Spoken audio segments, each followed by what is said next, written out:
Selamat datang sahabat komik dimanapun Anda berada. Di video kali ini, Mimin ingin melanjutkan cerita Don't Tell Me You Think Cultivating Immortality is Difficult.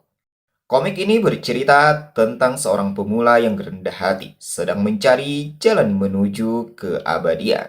Tapi secara tidak sengaja bergabung dengan sekte yang penuh dengan penipu ulung.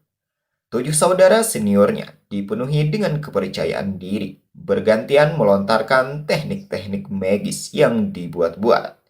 Namun tak seorang pun menyangka pendatang baru ini adalah seseorang yang jenius dan berbakat. Ia benar-benar memahami segalanya, bahkan omong kosong para rekan sektinya. Pada akhirnya, sang guru jatuh dalam keputusasaan. Siapakah sebenarnya murid junior ini? Mimin ucapkan terima kasih kepada teman-teman yang memberikan like dan memberikan komentar positif. Jangan lupa menekan tombol subscribe agar teman-teman mendapatkan notifikasi jika ada video terbaru. Tanpa berlama-lama, langsung saja masuk ke alur cerita. Sejati, di keesokan harinya masih di tempat dan orang yang sama. Per hari ini, ia sudah mengerti mengenai pengetahuan dasar tentang dunia dan metode kultivasi. Ia tidak menyangka bahwa pengaruh dinasti Fana masih begitu kuat di dunia kultivasi.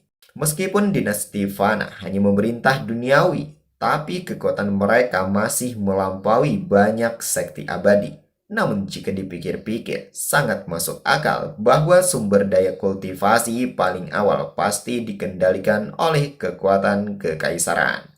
Seketika Nari datang memperkenalkan diri, lalu meminta agar Yeveng harus bekerja keras. Karena setelah beberapa waktu berlalu, ia juga akan mengajari Yeveng Supreme Down. Yeveng pun seketika menunjukkan pipi yang memerah dengan pikiran yang mulai berimajinasi liar. Ia kemudian bertanya, apakah bisa mengkultivasi buku panduan yang ia perlihatkan ini. Buku itu berjudul 360 Seni Aperture Abadi. Nari menjawab, tentu saja bisa. Yeveng pun sekali lagi menanyakan, apakah tidak beresiko tersesat dan menderita penyimpangan kiai pada dirinya yang belum mempunyai kekuatan spiritual. Dengan penuh keyakinan, Nari menjawab tidak. Ia menjelaskan bahwa buku itu hanya teknik yang sangat dasar, jadi tidak mungkin sampai membuat Yeveng tersesat. Namun siapa sangka ia berpikir bahwa ini adalah buku panduan palsu. Yeveng pun seketika mulai murung. Ini membuat Nari bertanya-tanya. Terlebih lagi ketika Yeveng menitiskan air mata sebagai bentuk rasa keterharuannya. Karena akhirnya ia menemukan cara untuk membangkitkan akar spiritualnya. Melihat tingkah laku Yeveng yang menangis secara tiba-tiba, Nari bertanya, ada apa? Yeveng menjawab kalau ia baik-baik saja. Ini hanya karena ia menemukan metode kultivasi yang paling cocok untuknya. Nari memuji kalau itu sangat bagus. Ia menghendaki agar Yeveng mulai sekarang harus berlatih lebih keras lagi.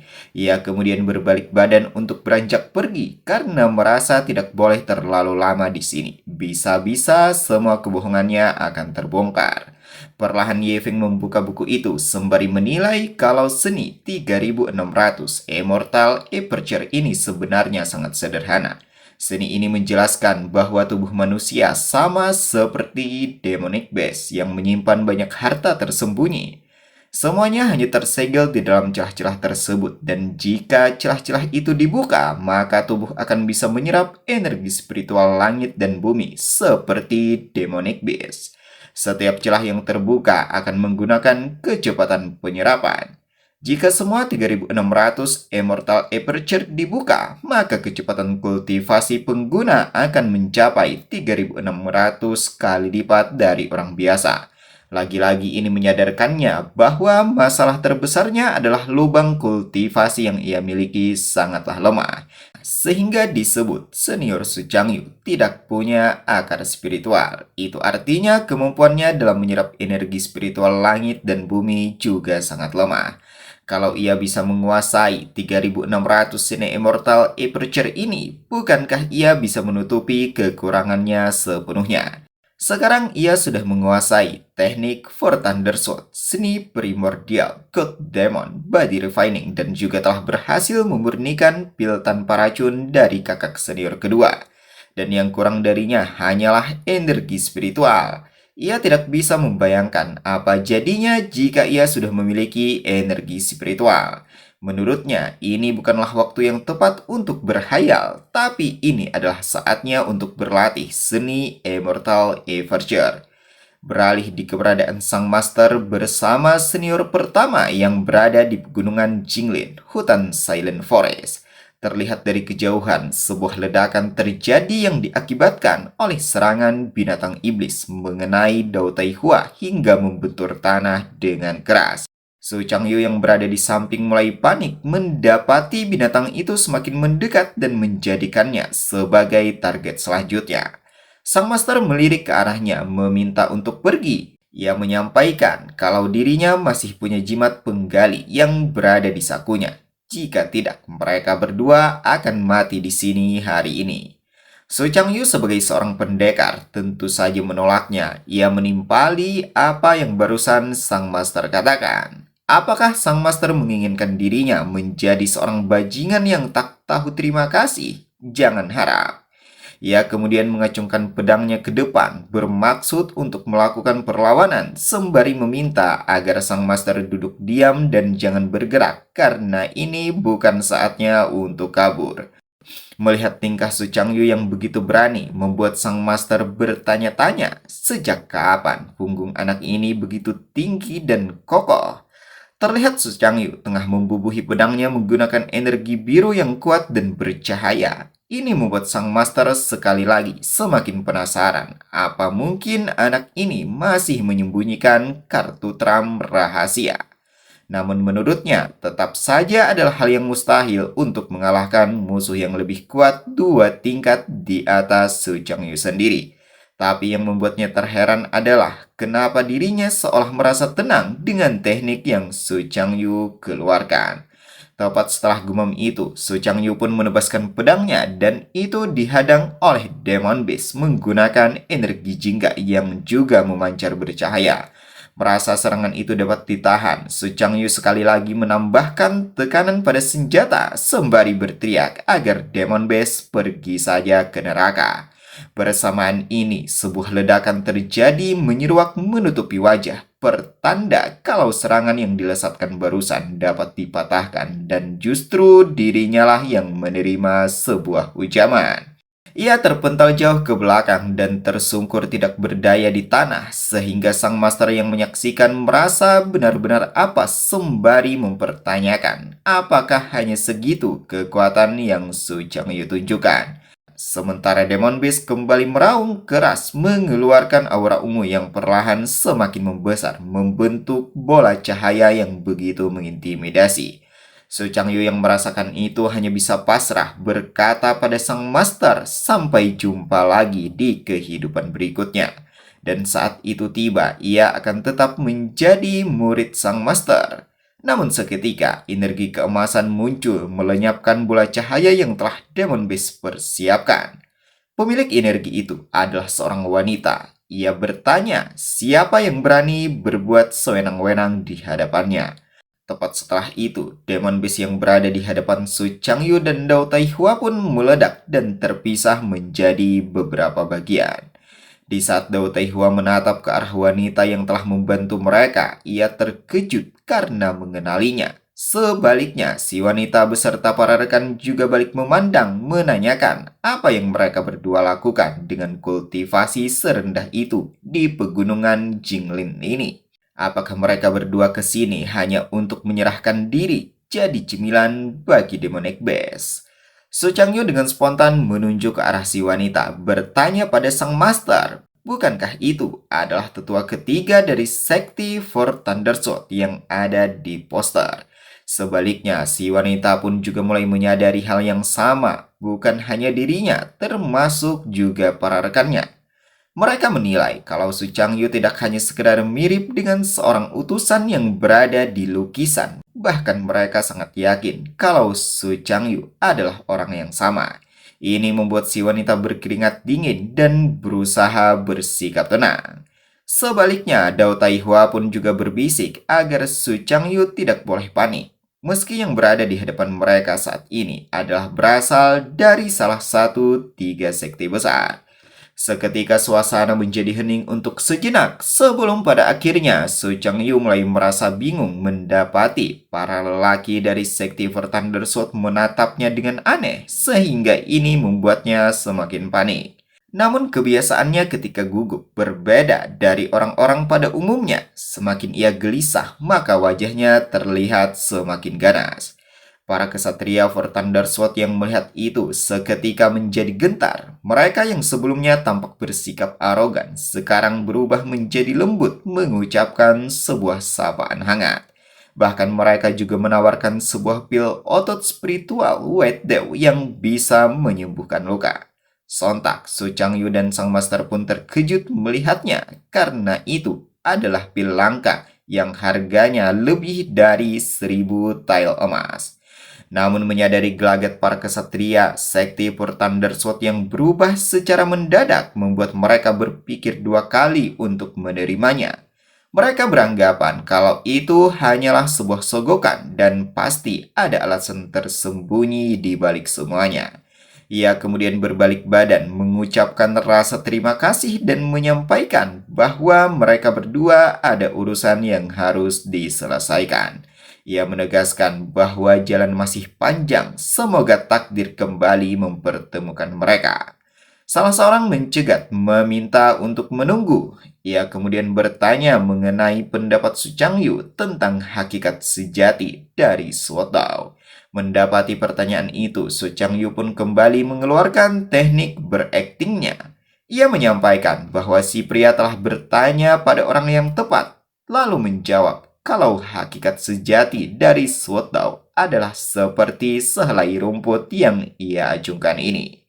Sontak jawaban itu mengejutkan dan membingungkan para kesatria dari sekte For Thunder Sword. Si wanita tidak dapat memahami itu, sehingga sekali lagi menanyakan maksudnya. So Changyu menjelaskan bahwa jalan pedang terletak di dalam hati. Kemana hati menunjuk, maka kesanalah pedang akan sampai. Ia berpandangan bahwa satu pedang dapat menghancurkan bintang. Penjelasan itu bukannya mencerahkan, justru sebaliknya semakin membingungkan. Namun para kesatria For Thunder Sword tidak berani membantah karena beranggapan bahwa So Changyu adalah pertapa King Lian. Sehingga mereka hanya bisa memuji kalau itu adalah sesuatu yang sederhana dan mudah dipahami. So Changyu kemudian beranjak pergi sembari menyampaikan bahwa ia sudah mengatakan apa yang perlu dikatakan. Selanjutnya, seberapa banyak yang bisa mereka serap tergantung pada pemahaman masing-masing. Dua kesatria wanita dari sekte For Thunder Sword yang melihat kepergiannya berkata dengan pipi yang memerah kalau Su Changyu tampan sekali. Ia merasa beruntung karena mereka benar-benar bertemu dengan seorang ahli sejati sehingga mereka berencana akan memamerkannya di sekte nanti.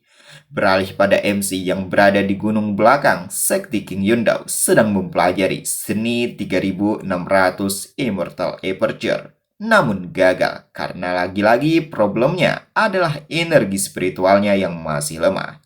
Waktu berlalu begitu cepat, dalam sekejap 7 hari telah berlalu, namun tidak ada tanda-tanda kemajuan. Alhasil, ia memutuskan melukis untuk menenangkan diri. Melihat cuaca yang sangat bagus, ia berniat untuk melukis pemandangan murni. Namun bersamaan ini, senior kedua datang menghampiri menanyakan apakah Yefeng bisa melukis potret dirinya. Yefeng bangkit berdiri, menjawab dengan yakin, tentu saja bisa. Ia kemudian menanyakan apakah senior kedua ingin latar pemandangan juga. Lochin menjawab kalau ia menginginkan lukisan yang berbeda dan memutuskan untuk melukis potret dirinya saja. Tidak berselang lama setelah permintaan itu, Yefeng pun berhasil menyelesaikannya dengan rupa yang persis sama. Lochin yang melihat itu tidak menyangka. Ia pikir Yefeng hanya sekedar hobi dalam melukis, namun ternyata sehebat ini. Ia yang awalnya hanya ingin menjenguk dan memastikan kondisi Yifeng, namun tanpa sengaja mendapatkan sebuah lukisan yang menarik. Setelah mengetahui keadaan Yifeng baik-baik saja, ia langsung beranjak pergi dan berniat akan memamerkan lukisan itu pada sang master dan senior pertama. Sementara Yeving sendiri setelah melukis sang senior merasa mendapatkan sedikit pencerahan dan sekali lagi mencoba melukis pemandangan murni. Ia kembali memainkan kuasnya, namun kali ini dipenuhi teknik dan kiai yang diawali dengan sebuah titik, tarikan, usapan, bayangan, dan angkatan hingga pada akhirnya menjadi sebuah lukisan yang utuh. Namun di sini tampak tidak begitu hidup sebagaimana gambaran isi hati dan pikirannya saat ini. Dirasa sedikit tenang, ia kembali berpikir untuk memecahkan kebuntuan mengenai permasalahan akar spiritualnya. Hingga pada akhirnya ia mendapatkan sebuah pencerahan bahwa daripada memaksa energi spiritual dunia masuk ke tubuh, lebih baik ia membuka hati dan membiarkan Immortal Aperture menyatu dengan langit dan bumi.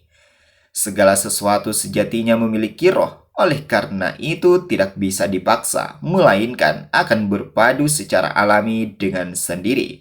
Bersamaan kata-kata itu, sebuah simbol naga berwarna kebiruan muncul di hadapannya yang kemudian keluar menjadi naga merah dengan aura yang sangat kuat. Yeving yang melihat itu terheran karena sosok itu adalah Immortal Aperture Candle Dragon, sebuah lubang yang terus menyerap energi spiritual, merupakan warisan kono yang perlahan akan terungkap. Ia penuh tanya akan hal ini. Apakah Candle Dragon ini milik Zoyin? Ini mengingatkannya pada kehidupan masa lalu tentang Zoyin yang adalah seorang Divine Beast paling menakutkan yang tercatat dalam sejarah klasik of Mountain and Seas.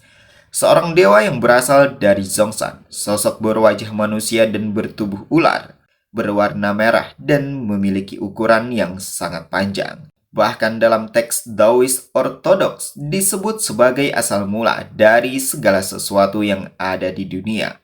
Sosok yang mengendalikan waktu dan ruang dapat menembus masa lalu dan masa depan, serta mengetahui segala hal tentang langit dan bumi. Mengetahui itu, mata Yifeng seketika terbuka. Ia tidak peduli apakah itu benar Zoyin atau bukan.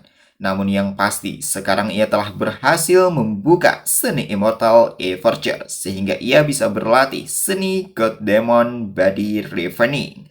Namun sebelum itu, ia kembali memoles lukisannya terlebih dahulu dengan menambahkan cahaya yang mengubah lukisan itu menjadi tampak jelas dan lebih hidup sebagaimana suasana hatinya yang telah berubah. Sehingga ia berpandangan bahwa lukisannya pun harus ikut berubah secara alami. Sejenak beralih di keberadaan sang senior kedua yang sedang berkultivasi di tebing tinggi. Namun seketika latihannya terhenti mendapati adanya gemuruh petir dan cuaca yang berubah mendadak dipenuhi awan hitam tebal. Menyadari ini adalah tanda hujan deras akan turun, ia pun bergegas pergi dan mengakhiri latihan kultivasinya. Kembali pada Yeveng yang merupakan pelaku dari terjadinya perubahan alam akibat teknik yang ia gunakan. Sekarang ia telah berhasil membuka seni Immortal Aperture miliknya. Energi spiritual mengalir ke tubuhnya seperti sungai besar yang mengamuk. Ia bahkan tidak perlu melakukan apapun karena seni Aperture itu sendiri yang menyerap semuanya.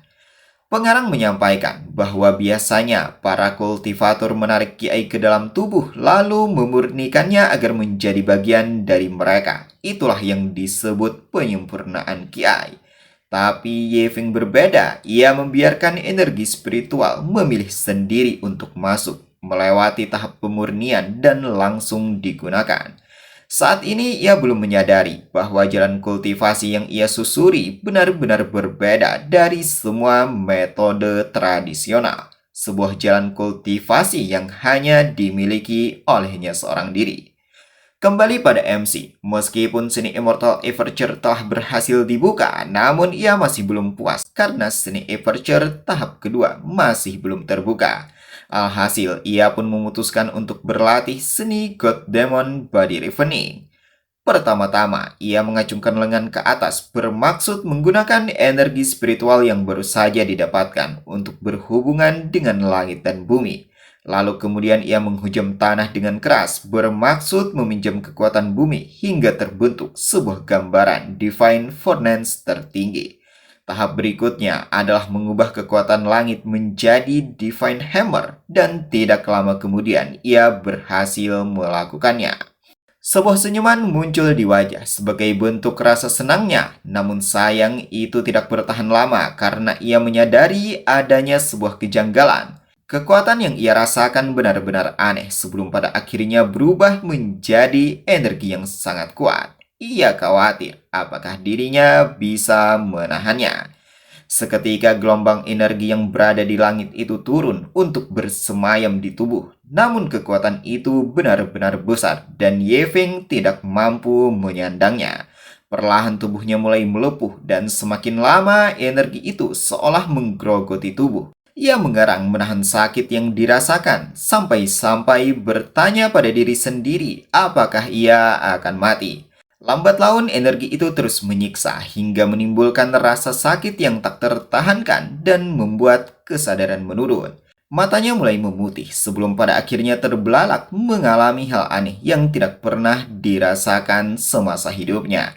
Dari sisi tubuh yang hancur itu, tumbuh sebuah daging yang begitu mekar layaknya dedaunan yang kemudian berubah menjadi lengan sempurna. Namun kali ini jauh berbeda dari lengan sebelumnya. Setelah kejadian ini, tatapannya mulai dingin dan sekarang ia berdiri di tengah bayangan teknik yang telah dipelajari menyeruak merubah kondisi sekitar. Energi itu bagaikan gejolak api yang membara yang tidak lama kemudian mengitari tubuh. Namun bersamaan ini pula sebuah perisai terbentuk melindunginya. Tapi sayang, energi keemasan itu begitu dahsyat sehingga dengan mudah melahapnya. Ia terjebak dalam kobaran api itu tanpa bisa melakukan perlawanan sedikitpun. Ia hanya dapat mengerang menahan sakit yang tidak seorang pun bisa membayangkannya. Api itu benar-benar menelannya, seolah dirinya bagaikan bahan bakar hingga membuat tubuhnya benar-benar kosong. Namun yang mengejutkan adalah bahwa ia masih dapat bertahan meskipun dengan kondisi yang begitu memprihatinkan. Perlahan ia kembali tersadar dengan mata yang memerah dan berurat mendapati sebuah adegan yang lagi-lagi menyakitkan. Sejumlah energi kehitaman keluar dari tubuh seolah itu adalah pembersihan aura kotor. Ia kembali mengerang menahan sakit yang tidak tertahankan seakan ini adalah sebuah siksaan untuknya. Setelah semua aura kehitaman yang berada di tubuh habis, kini muncul aura ungu bercampur kebiruan yang perlahan melakukan regenerasi pada tubuhnya. Kulit yang sebelumnya terbakar sekarang kembali pulih dan bahkan membuat tubuhnya menjadi kekar. Benar-benar mengejutkan. Ia seolah seperti baja yang telah ditempa menjadi sebilah pedang. Tepat setelah adegan itu, ia pun terjatuh. Dalam waktu sebatang dupa, waktu yang begitu singkat, sembari berbangun, ia berkata bahwa rasa sakit ini adalah rasa sakit yang tidak akan pernah ia lupakan. Seketika ia batuk dan memuntahkan cairan merah menegaskan, tapi ini adalah sesuatu yang ia impikan dan ia benar-benar menyukainya.